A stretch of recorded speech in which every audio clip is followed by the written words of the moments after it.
Hello everyone, myself Ritesh Yadav, and we are starting a real analysis from the BSc second year, and we are starting a real analysis.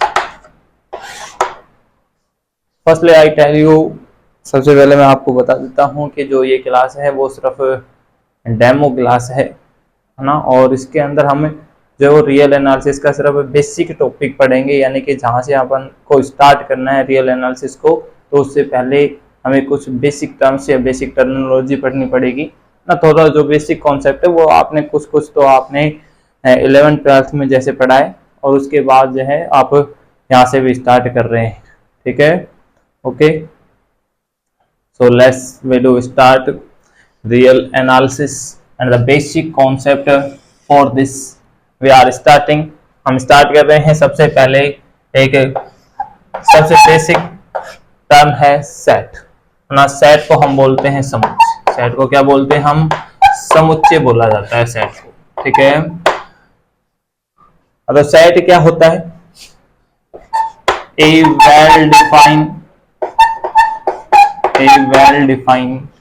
collection of distinct object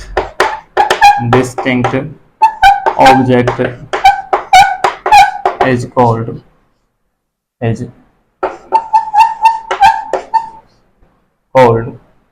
set। यानी कि अलग अलग अवयवों का सुपरिभाषित जो संग्रह है वही क्या कहलाता है? समुच्चय कहलाता है। यानी कि अच्छा, इसके अंदर एक चीज, एक वर्ड आया है वेल डिफाइंड। वेल डिफाइंड का मतलब कि सुपरिभाषित। वेल डिफाइंड का मतलब क्या है?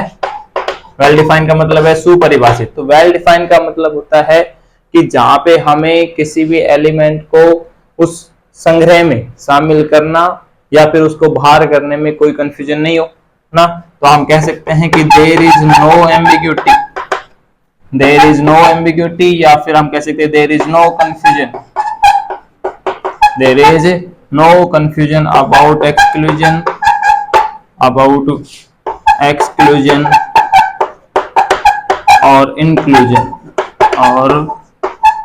inclusion of the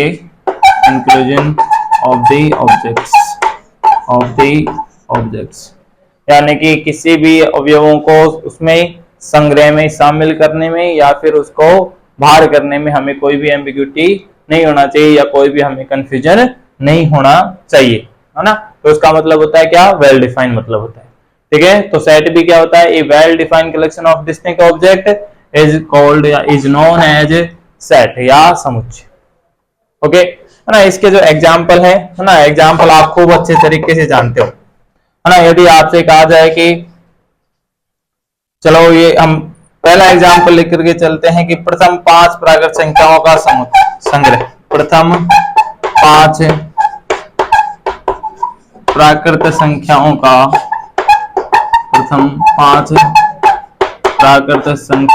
संग्रह। क्या आप इसमें जानते हो? प्राकृत संख्याएं जानते हैं, ठीक है। और प्राकृत संख्याएं की प्रथम 5 प्राकृत संख्याएं, है ना। तो जैसे कि कौन कौन सी हो गई? 1 हो गया, 2 हो गया, 3, 4 एंड 5, ठीक है। तो ये जो संग्रह है ये क्या बना रहा है? इज सेट, है ना। ये क्या है? एक समुच्चय है। अच्छा, यदि इसी क्वेश्चंस को यदि ऐसा कहा जाए कि 5 प्राकृत संख्याओं का संग्रह, यदि दूसरा एग्जाम्पल, एक एग्जाम्पल क्या कहा जाए कि 5 प्राकृत संख्याओं का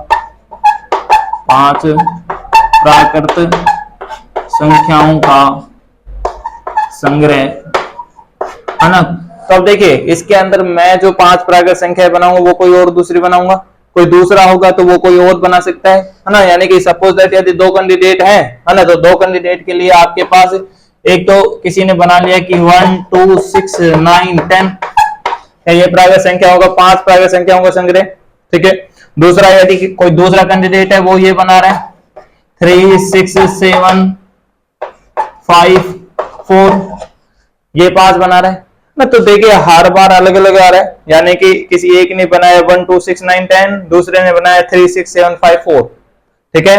तो ये 5 प्राकृत संख्या है, ये 5 प्राकृत संख्या अलग अलग है, तो ये क्या नहीं है, संग्रह नहीं है। संग्रह जो संग्रह तो है लेकिन क्या नहीं है, समुच्चय नहीं है।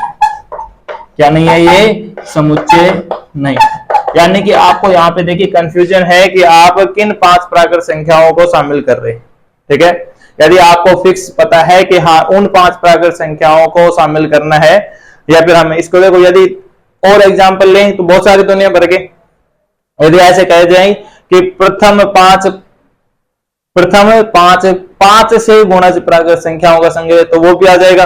कौन कौन से आ जाएंगे, 5, 10, 15, 20, 25। ठीक है, लेकिन यदि ऐसे ही रैंडमली उठा लेता है ना, तो फिर हमें उनमें कंफ्यूजन है कि भाई हाँ कौन सी 5 प्राकृत संख्याएं सेलेक्ट करनी है, कौन सी 5 प्राकृत संख्याएं सेलेक्ट नहीं करनी। ठीक है, तो वो सेट नहीं होता। तो ये सबसे बेसिक कॉन्सेप्ट है ना। लेकिन हमें जो पहुंचना है वो कहां तक पहुंचना है, रियल एनालिसिस तक पहुंचना है ना। और रियल एनालिसिस के अंदर हम बहुत सारे टॉपिक्स पढ़ेंगे। ठीक है, लेकिन उसके लिए उससे पहले बस थोड़ा सा बेसिक कॉन्सेप्ट चल रहा है ना। हमारा उद्देश्य ये नहीं है, बस ये चीजें जो है एक रिवीजन क्लास के तरह से आप मान सकते हो इस चीज को ना, तो ये एक रिवीजन ही है। ठीक है, ये आप जानते भी है। ठीक है, हटा रहे हैं इसको। ओके, तो मैं पहले थोड़ा सा किसके ऊपर बात और कर लेता हूं कि जो टाइप्स ऑफ सेट्स हैं है ना, सेट्स के प्रकार, टाइप्स ऑफ सेट्स, समुच्चयों के प्रकार है ना। तो सबसे पहले जो समुच्चय आता है ना, उसकी बात कर लेते हैं। तो वो एम्प्टी सेट को क्या बोलते हो आप, रिक्त समुच्चय बोला जाता है। एम्प्टी सेट क्या होता है, रिक्त समुच्चय। दूसरा आ गया सिंगलेटन सेट। दूसरा क्या आ गया, सिंगलेटन सेट। ठीक है, सिंगलेटन सेट के बाद आप तीसरा नंबर पे आप रख सकते हो किसी भी फाइनाइट सेट को। किसको रख सकते हैं, किसी भी फाइनाइट सेट को। फाइनाइट सेट का मतलब होता है परिमित समुच्चय। इन सब की डेफिनेशन आप जानते हो और आप पढ़ भी सकते हो। ठीक है, लेकिन मैं बस थोड़ा सा दिखा रहा हूं कि ये क्यों करवाए जा रहे हैं। इनफाइनाइट सेट का मतलब क्या होता है, अपरिमित समुच्चय। इनफाइनाइट सेट क्या मतलब होता है, अपरिमित समुच्चय। और इनफाइनाइट सेट के अंदर भी आपके पास 2 टाइप के सेट बन जाते हैं है ना, जिनको क्या बोला जाता है, एक तो बोला जाता है काउंटेबली इनफाइनाइट। क्या बोला जाता है, एक तो बोला जाता है काउंटेबली इनफाइनाइट, दूसरा क्या होता है uncountably infinite. Uncountably infinite set. Countably infinite मतलब कि गणनीय अपरिमित समुच्चय, दूसरा अनकाउंटेबली यानी कि अगणनीय अपरिमित समुच्चय। ठीक है, अभी काउंटेबली इनफाइनाइट के अंदर कौन किसको रखेंगे, काउंटेबली इनफाइनाइट में उन सेट को रखा जाता है जिनके अंदर हमें फिक्स ऑर्डर पता है कि हाँ इस एलिमेंट के बाद ये एलिमेंट आएगा, या फिर हम कुछ फिक्स ऑर्डर ढूंढ सकते हैं उसके अंदर है ना। कि जैसे कि आपके पास सेट ऑफ नेचुरल नंबर है, सेट ऑफ नेचुरल नंबर प्राकृत संख्याओं का समुच्चय। तो इसके हमें पता है जैसे कि n हो गया, 1 हो गया, n के अंदर क्या आता है कि 1 आता है, 2 आता है, 3 आता है, 4 है, so, ठीक है।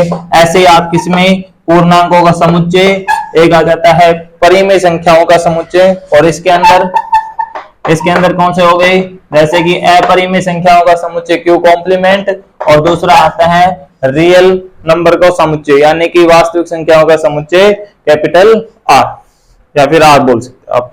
ठीक है, अच्छा इस काउंटेबली इनफाइनाइट के अंदर तो यही एन जेड क्यू टाइप के ना कुछ और सेट भी मिल जाएंगे आपको, इस तरह के भी सेट मिल जाएगा 1/n सच दैट n किस में से आ रहा हो, n आ रहा है नेचुरल नंबर में से। ठीक है, तो इसमें किस टाइप के एलिमेंट मिलेंगे, देखो n बराबर 1 रखोगे तो 1, 2 रखोगे तो 1/2, 3 रखोगे तो 1/3, फिर 1/4, 1/5, 1/6 एंड सो ऑन ऐसे चलता जाएगा है ना। ये जितने n है उन सब के लिए 1 बनता जाएगा। तो ये भी कैसा सेट हो गया आपके पास, काउंटेबली इनफाइनाइट सेट। ठीक है, ओके। फाइनाइट सेट आप जानते हो जिसके अंदर परिमित अवयव होते हैं उनको फाइनाइट सेट कहा जाता है। इनफाइनाइट जिसमें अपरिमित अवयव होते हैं उनको इनफाइनाइट सेट कहते हैं ना। अब देखिए रियल एनालिसिस के अंदर, अच्छा एक इसी में एक टॉपिक एक बात और कर लेते हैं कि एक इंटरवल टाइप के एलिमेंट और होते हैं, सॉरी इंटरवल टाइप के जो सेट होते हैं ना, इंटरवल्स है ना, वो इंटरवल्स देखिए इसके अंदर ही आ जाएंगे। इंटरवल में भी आपके पास 2 आते हैं, एक तो आता है ट्रिवियल इंटरवल, क्या आता है ट्रिवियल इंटरवल, जिसको आप बोलते हो अनुचित, जैसे आप क्या बोलते हो, अनुचित अंतराल। और एक आता है non trivial. Non trivial, non trivial यानी कि उचित, सॉरी यहाँ फिर ऐसे कह सकते हो कि उचित अंतराल। ठीक है, ट्रिवियल इंटरवल के अंदर केवल एक इंटरवल आता है, वो कौन सा इंटरवल आता है, ए क्लोज ए। ठीक है, क्लोज ए क्लोज, दोबारा से ए कोमा ए, इसके अंदर केवल एक एलिमेंट होता है, कौन सा एलिमेंट होता है, ए। ठीक है, इसके अलावा जितने भी नॉन ट्रिवियल हैं वो सारे इस टाइप के मिलेंगे आपको, ए कोमा बी टाइप के मिल सकते हैं, इस तरह से मिल सकते हैं आपको, ये भी मिल सकता है, या फिर आपको ये भी मिल सकता है ना। इनके ऊपर कंडीशंस क्या है कि जो ए है वो किसके बराबर नहीं, बी के बराबर नहीं है। दूसरी चीज, आपको जो ए है वो किससे लेस देन है, बी से लेस देन है ना। तो ये सारे कैसे हैं, नॉन ट्रिवियल इंटरवल है, और केवल ट्रिवियल इंटरवल ये जिसके अंदर केवल एक एलिमेंट होता है। अच्छा, यदि ये वाले बात करें, ये कैसा इंटरवल है, तो ये एम्प्टी है ना, इसके अंदर कुछ भी नहीं है।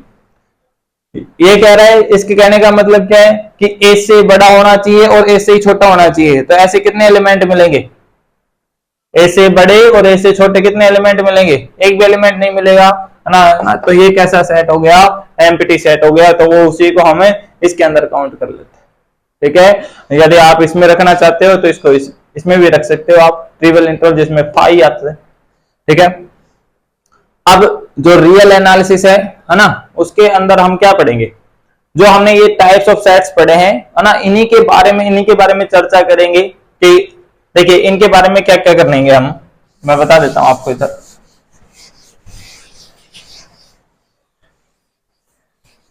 सबसे पहले जो टॉपिक आता है रियल एनालिसिस का, पहला टॉपिक जो आता है point set of topology. Point set of topology यानी कि उसके कुछ बेसिक्स टर्म्स है ना। और पॉइंट सेट ऑफ टोपोलॉजी के अंदर क्या आते हैं, एक तो पहले बात कर लेते हैं, जो पहले डेफिनेशन है वो इसकी बात करते हैं नेबरहुड की। नेबरहुड का मतलब क्या होता है, प्रतिवेश। नेबरहुड का मतलब क्या होता है, प्रतिवेश। ठीक है, नेबरहुड का मतलब क्या है, प्रतिवेश। हम ये देखेंगे कि जो ये सेट्स हैं है ना, किन किन एलिमेंटों का है ना, या फिर कह सकते हैं कि कौन सी वास्तविक संख्याओं का प्रतिवेश बनता है और कौन सी वास्तविक संख्याओं का प्रतिवेश नहीं बनता है। तो नेबरहुड में ये पढ़ेंगे। दूसरी चीज हम पढ़ेंगे इंटरनल पॉइंट। इंटरनल या फिर हम बोलते हैं इंटरनल पॉइंट या interior point. Interior point, interior point का मतलब है आंतरिक बिंदु। इंटीरियर पॉइंट का मतलब क्या है, आंतरिक बिंदु। तो हम इसमें ये देखेंगे कि ऐसे कौन से वास्तविक संख्याएं हैं है ना, जो किसी भी सेट के लिए इनमें से किन सेट का आंतरिक बिंदु बन रहा है, वो किन सेट के लिए आंतरिक बिंदु है या आंतरिक बिंदु नहीं है। ठीक है, ये सारे पॉइंट है। ये क्या है, ये सेट है। ये क्या होता है, सेट। देख तो इसमें हम देखेंगे सेट कि इनमें से कौन सा सेट जो है किन वास्तविक संख्याओं का प्रतिवेश बन रहा है। दूसरे के अंदर कौन से पॉइंट है ना, एक जो पॉइंट है आपके पास है ना, कौन सा पॉइंट है किस सेट के लिए क्या बन रहा है, आंतरिक बिंदु बन रहा है। ऐसे ही क्या exterior point.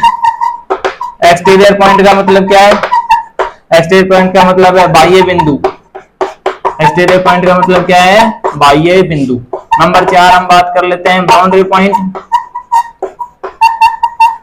Boundary point, boundary point का मतलब क्या है, इसके बाह्य भी नहीं बोलेंगे है ना, ये तो बाह्य एक्सटीरियर पॉइंट हो गए है ना। बाउंड्री पॉइंट का मतलब कि सीमा के बिंदु, सीमा के बिंदु।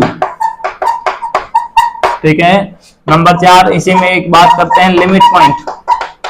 किसकी बात करेंगे, लिमिट पॉइंट। इसको क्या बोला जाता है, सीमा बिंदु बोलते हैं। इसको क्या बोलते हैं हम, सीमा बिंदु बोला जाता है। ठीक है, कुछ ये बेसिक फंडामेंटल नहीं या बेसिक जो डेफिनेशंस हैं ना, तो ये पढ़ेंगे हम इसकी। ठीक है, ओके। तो ये रियल एनालिसिस का थोड़ा सा सेट के बारे में बता ही दिया कि सेट ये होता है ना। ये पॉइंट सेट ऑफ टोपोलॉजी हो गया है ना, इसका रियल एनालिसिस का पार्ट है ना। दूसरी बात करते हैं हम, दूसरा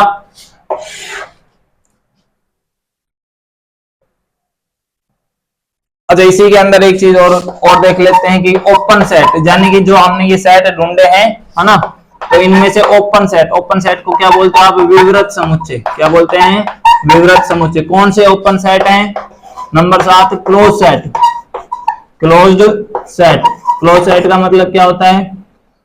संवृत समुच्चय, यानी कि कौन सा जो सेट है वो संवृत है, कौन सा विवृत है, किसका किसी भी सेट का सीमा बिंदु क्या है, किसी भी सेट के सीमा के बिंदु कौन से हैं, है ना, किसी भी सेट के एक्सटीरियर पॉइंट क्या है, इंटीरियर पॉइंट क्या है, और जो सेट है वो किन बिंदुओं का क्या है? प्रतिवेश है ना। ये सब पॉइंट सेट ऑफ टोपोलॉजी में हम पढ़ते हैं। उसके बाद जो नेक्स्ट टॉपिक आता है ना, वो क्या आता है? नेक्स्ट टॉपिक आता है सीक्वेंस। नेक्स्ट टॉपिक क्या आता है? सीक्वेंस। सीक्वेंस को क्या बोला जाता है आप? सीक्वेंस को बोलते हैं हम अनुक्रम। सीक्वेंस को क्या बोलते हैं हम? अनुक्रम। तो ये आपका फर्स्ट टॉपिक था, ठीक है। इसके बाद सेकंड टॉपिक आपका ये है सीक्वेंस, ठीक है। सीक्वेंस के अंदर आपके पास क्या पढ़ते हो आप? एक सब सीक्वेंस पढ़ते हो। सीक्वेंस में क्या पढ़ते हो? सब सीक्वेंस पढ़ते हो, जिसको क्या बोलते हैं आप? उप अनुक्रम। उप अनुक्रम। उसके बाद नंबर 3 है ना, नंबर 3। इसके बाद आप क्या पढ़ेंगे? इसके बाद पढ़ेंगे आप एक तो वैसे भी लिमिट है ना, फिर उसके बाद होता है कॉन्टिन्यूटी। लिमिट तो जानते हो, सीमा, ठीक है। कॉन्टिन्यूटी की बात करते हैं तो वो क्या होता है? सातत्य या संतत। और उसके बाद आता है डिफरेंशियबिलिटी। डिफरेंशियबिलिटी, डिफरेंशियबिलिटी का मतलब क्या है? अवकलनीयता, ठीक है, कि कौन सा फंक्शन, ये सब जो देखो यहाँ पे जो सीक्वेंस, सब सीक्वेंस, फंक्शन, अब यहाँ से आपके पास ये सारे सेट वाले टॉपिक जो है सारे खत्म हो जाएंगे। उसके बाद अपना जो स्टार्ट हो जाएगा वो फंक्शन से स्टार्ट हो जाएगा। किस में स्टार्ट हो जाएगा? फंक्शन में स्टार्ट हो जाएगा। तो सीक्वेंस जो होती है वो भी एक फंक्शन होता है ना, जो कहां से कहां डिफाइन होता है? नेचुरल नंबर से किसी भी आर पे या आर के किसी सबसेट पे डिफाइन होता है, ठीक है। तो ये सभी उसी में। तो फंक्शन की लिमिट क्या होगी? फंक्शन कॉन्टिन्यूअस है या नहीं है, फंक्शन डिफरेंशिएबल है या नहीं है, ठीक है। इसके बाद नेक्स्ट टॉपिक जो आता है वो आता है Riemann integration. Riemann integration, Riemann integration, ठीक है। रीमान यानी कि रीमान समाकलनीयता, ठीक है। तो ये आएगा। इसके बाद आपके पास आता है एक समान अभिसरण, यूनिफॉर्म कन्वर्जेंस। इसके बाद क्या आता है? Uniform convergence. यूनिफॉर्म कन्वर्जेंस मतलब कि एक समान अभिसरण, एक समान अभिसरण। ये क्या होता है? जो यूनिफॉर्म कन्वर्जेंस देखा जाता है, तो देखिए इसमें अपने पास कुछ सीक्वेंस पढ़ते हैं। यहाँ पे क्या पढ़ते हैं? Sequence of function, sequence of functions पढ़ते हैं। तो वो देखा जाता है कि वो यूनिफॉर्म कन्वर्जेंस है या नहीं है, ठीक है। उसके बाद रियल एनालिसिस से थोड़ा सा ऊपर चलते हैं, है ना। तो जो नेक्स्ट टॉपिक आता है ये रियल एनालिसिस के सारा पोर्शन हो गया, है ना। वैसे भी आप इसके अंदर कॉन्टिन्यूटी, डिफरेंशियबिलिटी और लिमिट, है ना, इसी के अंदर ये सब किसके लिए पढ़ेंगे? एक तो पढ़ेंगे वन वेरिएबल फंक्शंस के लिए, किसके लिए? वन वेरिएबल फंक्शन के लिए, और एक टू वेरिएबल फंक्शंस के लिए, टू वेरिएबल फंक्शंस के लिए। ये दोनों के लिए पढ़ेंगे हम, one variable function, two variable functions, ठीक है। ये यूनिफॉर्म कन्वर्जेंस। तो यहाँ पे अपना जो रियल एनालिसिस का जो सिलेबस है वो यहाँ पे कंप्लीट हो जाता है ना। ये सब चीजें हैं। वैसे तो इसके अंदर सीरीज भी आती है ना, लेकिन जो सीरीज वाला है वो अपने पास टॉपिक नहीं है। इसके अंदर सिलेबस के अंदर सीरीज नहीं है। सीरीज आपने पढ़ा भी होगा बीएससी फर्स्ट ईयर के अंदर, चैप्टर नंबर 10 था, ठीक है। अच्छा, इसी बुक के साथ जो चलती है एक दूसरी बुक, है ना, वो कौन सी है? Matric space. वो क्या है? मैट्रिक स्पेस है। वो क्या है? मैट्रिक स्पेस, सदिश समष्टि। क्या है ये? सदिश समष्टि। सदिश समष्टि जो है ये आपके पास देखा जाए तो क्या है? थोड़ा सा रियल एनालिसिस का एडवांस वर्जन ही, ठीक है।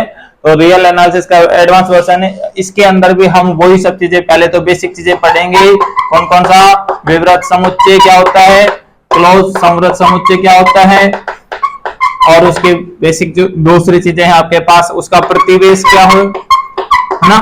ये यानी कि जो पॉइंट सेट ऑफ टोपोलॉजी पढ़ी थी रियल एनालिसिस में, वही जो टॉपिक जो है वो थोड़ा सा पहले मैट्रिक स्पेस के लिए देखेंगे, है ना। फिर उसके बाद देखेंगे कि मैट्रिक स्पेस की डेफिनेशन, मैट्रिक स्पेस की डेफिनेशन की, उसकी डेफिनेशन क्या है, मैट्रिक स्पेस किसे कहा जाता है या सदिश समष्टि किसे कहते हैं, है ना। फिर सदिश समष्टि को देखा जाएगा कि ये कुछ एग्जांपल्स होंगे, है ना, उनको चेक करना होगा कि ये सदिश समष्टि है या सदिश समष्टि नहीं है ना, और उनके बेस पे कुछ थ्योरम्स है, ठीक है, ओके।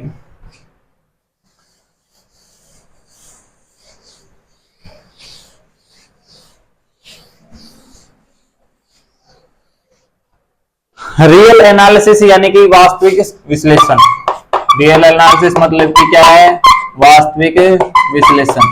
तो सबसे पहले हम एक चीज के ऊपर चर्चा करेंगे, जो ये टॉपिक स्टार्ट कर रहे हैं ना, तो इसके लिए कौन से सेट की जरूरत पड़ेगी हमें, तो कौन से सेट की जरूरत पड़ेगी हमें, आर की जरूरत पड़ेगी, सेट ऑफ रियल नंबर। किसकी जरूरत पड़ेगी अपने को, सेट ऑफ रियल नंबर, ठीक है, यानी कि वास्तविक संख्याओं का समुच्चय। लिखने की जरूरत नहीं है ना, तो आप साथ के साथ नोट भी कर सकते हो, वास्तविक संख्याओं का समुच्चय। तो इसकी जरूरत पड़ेगी, तो पहले हम इसके ऊपर डिस्कस कर लेते हैं कि ये वास्तविक संख्याओं का समुच्चय होता क्या है ना। तो वास्तविक संख्याओं का समुच्चय यदि वेन डायग्राम से बात करें तो आप ये परिमेय संख्या और अपरिमेय संख्याएं, ये दोनों चीजें जानते हो।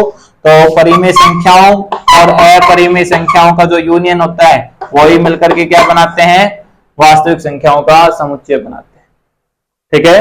तो क्यों यूनियन क्यों complement is equal to R, ठीक है, वो वास्तविक संख्याओं का समुच्चय बनता है, क्लियर है ना। लेकिन इसके ऊपर थोड़ा सा चर्चा कर लेते हैं कि जो आर है ना, वो और कौन कौन सी प्रॉपर्टीज रखता है ना।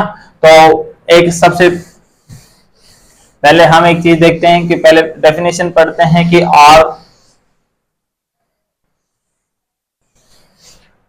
सबसे पहले एक डेफिनेशन पढ़ लेते हैं फील्ड की। किसकी डेफिनेशन पढ़ते हैं, फील्ड, जिसको क्या बोलते हो आप, क्षेत्र बोलते हैं। फील्ड को क्या बोला जाता है, क्षेत्र बोला जाता है, ठीक है। तो बात करते हैं कि क्षेत्र क्या होता है। तो लेट माना एफ क्या है, एक नॉन एम्प्टी सेट है ना, एफ क्या है, एक अरिक्त समुच्चय है। Let F is not equal to 5 be a set, be a set, then f is said to be, then f is said to be filled, f is said to be filled for binary operation, for binary operations, for binary operation। अच्छा, उसको हम star 1 star 2 से denote कर सकते हो, और in general आप किससे डिनोट कर सकते हो, plus and dot, plus and dot, है ना। ये प्लस का मतलब प्लस ऐड करना नहीं है, इस डॉट का मतलब मल्टीप्लाई करना नहीं है ना। इन प्लस और डॉट का मतलब कुछ भी हो सकता है, वो आपको क्वेश्चंस में डिफाइन करके देगा कि इस प्लस का मतलब क्या है और इस डॉट का मतलब क्या है, ठीक है। तो आपको इस चीज का कोई वो नहीं लेना है, अपनी तरफ से नहीं लेना है कि प्लस दे रखा है तो उसको ऐड कर दो, डॉट दे रखा है तो आप उसको मल्टीप्लाई कर दो, ठीक है, ऐसा कुछ नहीं होता, ठीक है। तो स्ट्रक्चर जो बन गई है आपके पास वो इस टाइप की बन गई, एफ प्लस डॉट टाइप की, जिसके अंदर दो बाइनरी ऑपरेशन है, प्लस और डॉट, ओके। और एफ के बारे में इंफॉर्मेशन है कि एफ कैसा सेट है, नॉन एम्प्टी सेट है, यानी कि अरिक्त समुच्चय है ना। तब इसे फील्ड कहा जाएगा। कब कहा जाएगा फील्ड, तो देखिए पहली बात करते हैं एडिशंस के लिए, है ना, फॉर एडिशन, एडिशन का मतलब यानी कि प्लस ऑपरेशंस के लिए हम इसको डायरेक्ट आप इस ये सिंबल से यूज कर लेंगे ताकि कंफ्यूजन नहीं हो। फॉर प्लस ना, इस प्लस के लिए क्या होना चाहिए, तो इसके अंदर पहली प्रॉपर्टी आती है, उसको ऐसा बोला जाता है संवृत गुणधर्म। क्या बोला जाता है, संवृत, या फिर हम बोलते हैं क्लोजर, क्लोजर प्रॉपर्टी, संवृत गुणधर्म। संवृत गुणधर्म, संवृत गुणधर्म का मतलब क्या होता है कि कोई भी आपने दो एलिमेंट लिए, उसके अंदर वो ऑपरेशन लगाइए, और जिन सेट में से वो दो एलिमेंट लिए वापस उसी सेट में आ जाएं तो उसको बोला जाता है क्लोजर। उसको क्या बोलते हैं, क्लोजर। जैसे यदि आपने ए कोमा बी किस में से लिए हैं, एफ में से लिए हैं, है ना, तो इससे ये इंप्लाई होना चाहिए कि जो ए प्लस बी है वो भी किस में से मिल जाए, आपको एफ में ही मिल जाए, है ना। तो इसको बोलते हैं संवृत गुणधर्म।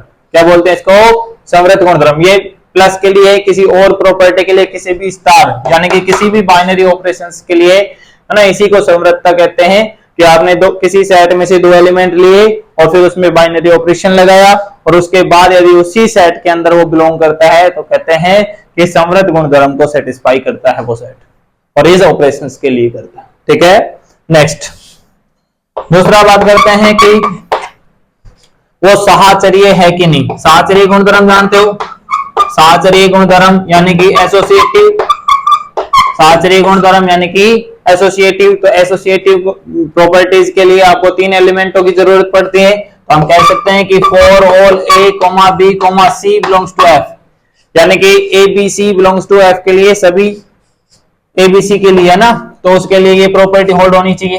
क्या होना चाहिए, ए प्लस बी प्लस सी किसके बराबर हो जाना चाहिए आपका,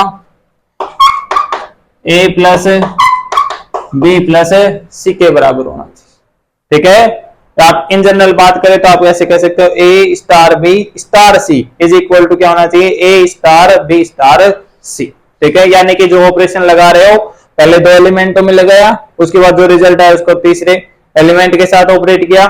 इसमें क्या है कि पहले लास्ट के दो एलिमेंटों में ऑपरेट किया है और उसके बाद उसको फर्स्ट एलिमेंट के साथ ऑपरेट किया गया है, तो इनका रिजल्ट क्या आना चाहिए, सेम आना चाहिए। तो ये सेकंड प्रॉपर्टी है साहचर्य गुणधर्म।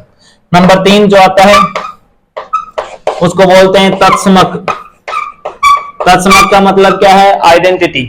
तत्समक गुणधर्म, तत्समक गुणधर्म यानी कि आइडेंटिटी प्रॉपर्टी। तो आइडेंटिटी क्या होती है कि आपने किसी भी एक एलिमेंट को उठाया है ना, और ये सभी के लिए प्रॉपर्टी है, तो ऐसा बोल सकते हैं हम ए डॉट ई, ए डॉट ई बराबर ई डॉट, ए डॉट ई बराबर ई डॉट ए, है ना, और ये किसके बराबर आए, एलिमेंट के बराबर। और यहाँ पे लिख देता हूं for all A belongs to F, ये चीजें जरूरी है। यदि आपने for all A belongs to F के लिए ए डॉट ई बराबर ई डॉट ए और बराबर ए प्रूव कर दिया है, तो हम कहते हैं कि E is identity, A is identity element for कौन से ऑपरेशंस के लिए, प्लस ऑपरेशंस के लिए। ठीक है, ओके, 3 प्रॉपर्टीज हो गई। उसके बाद बात करते हैं चौथी प्रॉपर्टी की ना, तो फोर्थ प्रॉपर्टी क्या सी है, फोर्थ प्रॉपर्टी है inverse property. Inverse property, inverse का मतलब क्या होता है, इनवर्स का मतलब होता है प्रतिलोम, है ना, प्रतिलोम गुणधर्म। तो प्रतिलोम गुणधर्म क्या होता है, यदि आपके पास ऐसा कहते हैं कि for all A belongs to F के लिए there exist B belongs to F, है ना, सच दैट, इस प्रकार से विद्यमान है कि ए डॉट बी बराबर बी डॉट ए, सॉरी यहाँ पे अपन डॉट प्रॉपर्टी नहीं पढ़ रहे, प्लस के लिए पढ़ रहे हैं, तो हम प्रॉपर्टी यही लगाएंगे, ए प्लस बी बराबर बी प्लस ए, और किसके बराबर आना चाहिए, ये ई, यानी कि जो आपने तत्समक अवयव निकाला, ई निकाला है, जो भी निकलेगा, है ना, अलग अलग प्रॉपर्टीज के लिए अलग अलग तत्समक अवयव हो सकते हैं, कोई बड़ी बात नहीं है। तो ए प्लस बी बराबर बी प्लस ए किसके बराबर आए, ई के बराबर आ जाए, है ना, तो फिर हम कहते हैं कि जो बी है, B is inverse element, B is inverse element, इसको शॉर्ट में लिख देता हूं ELT, है ना, तो B is inverse element of A and vice versa, and vice versa, यानी कि इसका उल्टा, यदि बी एक का इनवर्स एलिमेंट है तो ए बी किसका इनवर्स एलिमेंट होगा, बी का इनवर्स एलिमेंट होगा। तो हम इसको इस तरह से डिनोट कर सकते हैं कि B inverse is equal to A, या फिर हम कह सकते हैं कि A inverse is equal to B. ठीक है, कोई सी भी एक चीज लिख सकते हैं आप। उसके बाद 5वां नंबर आता है कम्यूटेटिव होने का, है ना, कम्यूटेटिव। कम्यूटेटिव, कम्यूटेटिव का मतलब जानते हो, क्रम विनिमय गुणधर्म, कम्यूटेटिव लॉ। तो कम्यूटेटिव लॉ क्या होता है, कम्यूटेटिव लॉ ये है, यदि आपके पास a प्लस बी बराबर किसके लिए आए, b प्लस ए के बराबर आ जाए, और ये आप ध्यान रखना for all a b belongs to किसके, f के लिए, यानी कि f का प्रत्येक अवयव या कोई भी दो अवयव आपने उठाए हैं तो a प्लस बी किसके बराबर आना चाहिए, b प्लस ए की। और इन जनरल बात करें तो a स्टार b किसके बराबर आना चाहिए, b स्टार ए की। इसके अंदर देखो आपने जो दिया है ना कि ये a प्लस बी बराबर बी प्लस ए, और आप इसको कह सकते हैं कि ए स्टार बी बराबर बी स्टार ए, वो किसके बराबर आना चाहिए, आइडेंटिटी एलिमेंट के बराबर आना चाहिए। यदि ऐसा है तो वो इनवर्स प्रॉपर्टी को होल्ड करेगा, और यदि केवल ये रिजल्ट बराबर आने चाहिए, ई के बराबर आए या नहीं आए, है ना, उससे कोई फर्क नहीं पड़ रहा। यदि ऐसा होता है तो उसको कम्यूटेटिव लॉ या क्रम विनिमय गुणधर्म कहा जाता है। ठीक है, तो ये प्लस के लिए है ना, और ऐसा का ऐसा सेम जो है प्रोसेस, तो ये प्लस के लिए है पूरा, देख सकते हो। और ऐसा ही अपन जो दूसरा प्रॉपर्टी करेंगे, है ना, तो दूसरा क्या करेंगे, फॉर डॉट के लिए, है ना। और इसके अंदर हम एक चीज देख लेंगे कि ये एफ के अंदर पूरा सेट लिया गया है कि जो भी आपके पास एफ है, और अब लेंगे एफ स्टार। एफ स्टार का मतलब है कि इसमें से जो इसका जो ये जो तत्समक अवयव है ना प्लस के लिए, ये सॉरी ये ए प्लस ई बराबर ए प्लस ई बराबर ई प्लस ए, है ना, ये ऐसा है क्योंकि प्लस के लिए चेक कर रहे थे आप इसको। तो जो ये तत्समक अवयव है ना, इसी को क्या बोला जाता है, जीरो एलिमेंट बोलते हैं, है ना। इसी को क्या बोलते हैं, जो ये ई होता है इसको एक और कहा जाता है, क्या कहा जाता है, जीरो एलिमेंट। जीरो एलिमेंट का मतलब क्या होता है, शून्य अवयव। ठीक है, तो एफ स्टार का मतलब यह है कि इस एफ में से ही आपने एक एलिमेंट को हटा दिया है, कौन सा, जो जीरो एलिमेंट है उसको हटा दिया। ठीक है, तो A comma B belongs to F star के लिए आपके पास ए डॉट बी वो किस में आना चाहिए, एफ स्टार में आ जाना चाहिए। साहचर्य गुणधर्म करोगे तो A dot B dot C बराबर किसके, A dot B dot C के बराबर आ जाना चाहिए। और ये जो है आपका तत्समक अवयव किसके लिए, ए डॉट ई डॉट ए बराबर ए आ जाना चाहिए। तो ई को क्या कहेंगे, आइडेंटिटी एलिमेंट फॉर डॉट, है ना। और इसको जो ये ई होता है ना, इस ई को क्या कहेंगे, यानी कि जो डॉट के लिए ई आता है उसको बोलते हैं यूनिटी या इकाई अवयव, यूनिटी एलिमेंट,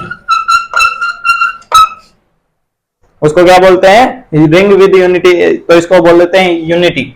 इनवर्स प्रॉपर्टी में बात करें तो यही होता है ए डॉट बी, ये एफ स्टार में से, है ना, इसको थोड़ा सा मेंशन कर लेना, एफ स्टार, ये भी क्या है, एफ स्टार है। ए बी और बी बिलोंग्स टू, ये भी आपके पास एफ स्टार में से ए डॉट बी बराबर बी डॉट ए किसके बराबर आ जाएगा, ई के बराबर आ जाएगा। ठीक है, फिर उसके बाद B is inverse element of A, this is, और सब कुछ सेम है। और यहाँ पे भी क्या आ जाएगा, A dot B B dot A आ जाएगा, और यहाँ पे क्या आ जाएगा, एफ स्टार आ जाएगा। ठीक है, तो सेम वही चीजें हैं जो आपने प्लस के लिए देखी थी, वही सब सेम चीजें किसके लिए देखोगे, डॉट के लिए चाहिए। ठीक है, समझ में आ रही है। तो 5 प्रॉपर्टी प्लस के लिए, 5 प्रॉपर्टी किसके लिए, डॉट के लिए। अच्छा, एक चीज और मैं आपको बता देता हूं, यदि कोई भी सेट किसी भी ऑपरेशन के लिए, यहाँ पे ये डॉट ऑपरेशन है, तो इस डॉट ऑपरेशन के लिए यदि ये 5 प्रॉपर्टीज होल्ड करते हैं, है ना, तो उनको हम बोलते हैं कि जो ये सेट है आपका एफ, इस डॉट के लिए क्या बना रहा है, ग्रुप बना रहा है। और क्योंकि देखो ये केवल ये 4 प्रॉपर्टी होल्ड करें तो ग्रुप तो हमारा यहीं पे प्रूव हो जाता है, लेकिन साथ के साथ यदि कम्यूटेटिव भी प्रूव कर दिया है उसने ना, तो उसका मतलब है जो आपका ग्रुप है, यानी कि जो आपका एफ डॉट है, यहाँ पे एफ स्टार की बात करें तो एफ स्टार जो डॉट है वो क्या बनाएगा, अबेलियन ग्रुप, है ना। हिंदी में क्या बोलते हैं, आबेली बोलते हैं, और इंग्लिश में अबेलियन ग्रुप बोलते हैं। ठीक है, तो यदि कोई ये 5 प्रॉपर्टी होल्ड कर दे कोई भी सेट किसी भी ऑपरेशंस के लिए, तो वो उस ऑपरेशंस के लिए क्या बन जाता है, ग्रुप बन जाता है। ठीक है, और कैसा ग्रुप बनता है, अबेलियन ग्रुप बनता है। तो 2 प्रॉपर्टीज ये हो गई, है ना। तीसरे की बात करते हैं डिस्ट्रीब्यूटिव, तीसरे की बात करते हैं डिस्ट्रीब्यूटिव। तो तीसरा आ गया डिस्ट्रीब्यूटिव लॉ, डिस्ट्रीब्यूटिव लॉ यानी कि बंटनता गुणधर्म, है ना। डिस्ट्रीब्यूटिव लॉ मतलब कि बंटनता गुणधर्म।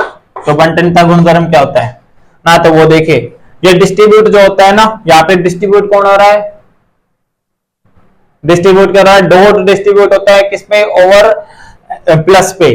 ठीक है, तो हम कह सकते हैं कि dot is distributive, dot is distributive over plus, यानी कि जो सेकंड ऑपरेशन है फर्स्ट ऑपरेशन के ऊपर क्या है, डिस्ट्रीब्यूट है। तो कैसे डिस्ट्रीब्यूट है, तो इसके अंदर भी आपके पास दो लेफ्ट और राइट आते हैं, तो आप उसको कह सकते हो आप ऐसे, A dot B plus C is equal to किसके बराबर होता है, A dot B plus A dot C, है ना। इसका ऐसा क्यों बोला जाता है कि देखो ये जो डॉट है ना, ये जो डॉट प्रॉपर्टी है इस प्लस को डिस्ट्रीब्यूट कर रहे हैं, देखो अलग अलग कर रहे हैं किसको, देखो बी के साथ अलग हो गया, सी के साथ अलग हो गया, तो हम कहते हैं कि डॉट जो है वो डिस्ट्रीब्यूट है किसके ऊपर है, प्लस पे, ठीक है। तो ये इसको बोलते हैं लेफ्ट, इसको बोलते हैं आप लेफ्ट डिस्ट्रीब्यूटिव लो। सेकंड इसी में बात कर लें तो वो इस तरह से आता है आपके पास, तो आप इसको ऐसे लिख सकते हो B plus C dot A, तो इसको बोलेंगे आपके पास ये क्या आएगा, B dot A plus C dot A, इसको बोला जाता है राइट डिस्ट्रीब्यूटिव प्रॉपर्टी, इसको क्या बोलते हैं, राइट डिस्ट्रीब्यूटिव प्रॉपर्टीज, ठीक है। तो ये सब चीजें हो गई फील्ड। अब मैं ओवरऑल इस सभी को ना, है ना, एक साथ इकट्ठा लिख देता हूं कि वो क्या चीजें हैं, है ना। तो फील्ड कब बनाएगा, तो ये सब चीजें हो गई, है ना। तो एक बार थोड़ा सा लिख देता हूं,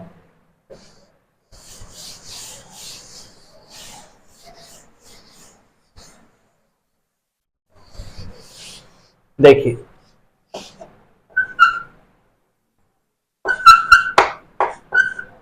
set to be field for binary operations, कौन कौन सी binary operation, plus and dot, ठीक है। या फिर जो स्ट्रक्चर होती है, स्ट्रक्चर क्या हो गई यहाँ पे, स्ट्रक्चर हो गई यहाँ पे एफ प्लस डॉट टाइप की, ठीक है। तो पहला क्या आता है, पहला आता है कि जो एफ प्लस है ना, वो क्या आना चाहिए, is an abelian group, is an abelian group, ठीक है। नंबर दूसरा F star dot, F star dot is an abelian group, is an abelian group, यहाँ पे लिख सकते हो आप वेयर, वेयर एफ स्टार क्या है, ये एफ में से कौन सा एलिमेंट हटा दिया गया, जीरो एलिमेंट हटा दिया गया, एफ एलिमेंट, इसको हम बोल रहे हैं जीरो एलिमेंट, ये कोई पक्का नहीं है ना, जीरो ये आपके पास है, जो मैं पहले बता चुका कि जो ऑपरेशंस होंगी, है ना, तो उस ऑपरेशंस के हिसाब से ये आइडेंटिटी एलिमेंट चेंज हो जाता है, ठीक है। तो ये कौन सा है, जीरो एलिमेंट है, यहाँ पर क्या है, जीरो एलिमेंट है, जीरो एलिमेंट, ठीक है। नंबर 3 पे आता है डिस्ट्रीब्यूटिव लो, और डिस्ट्रीब्यूटिव लो आपने पढ़ ही लिया है, अभी देख लिया था कि डिस्ट्रीब्यूटिव लो सेटिस्फाई कैसे करता है, तो उसको लिखवाने की जरूरत तो शायद है नहीं, डिस्ट्रीब्यूटिव लो। तो यदि फील्ड यानी कि कोई भी आपके पास नॉन एम्प्टी सेट एफ किन्हीं भी दो बाइनरी ऑपरेशंस के लिए क्या बनता है, फील्ड बनता है, यदि ये सेट पहली ऑपरेशंस के लिए अबेलियन ग्रुप हो जाए और इसमें से जीरो एलिमेंट हटा दो, तो दूसरी ऑपरेशंस के लिए क्या बन जाना चाहिए, अबेलियन ग्रुप बन जाना चाहिए।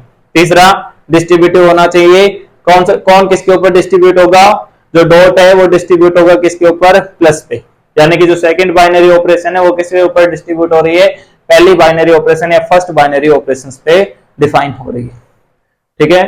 तो आपने जो ये पढ़ा है ना, ये फील्ड की डेफिनेशन पढ़ी है ना, तो आप देख रहे हो कि जो आर है सेट ऑफ रियल नंबर, और इसमें दो ऑपरेशन लगा दी, प्लस, प्लस का मतलब अब यहाँ पे एडिशन से है, प्लस और डॉट, आर प्लस डॉट, तो आप देख लोगे कि जो आर प्लस डॉट है ये क्या बन जाएगा, फील्ड बन जाएगा, ठीक है। तो इसके ऊपर कल चर्चा करते हैं, है ना, कि इसके आगे क्या होगा, ये कैसे फील्ड बनाएगा, कैसे फील्ड नहीं बनाएगा, ठीक है। Okay, thank you.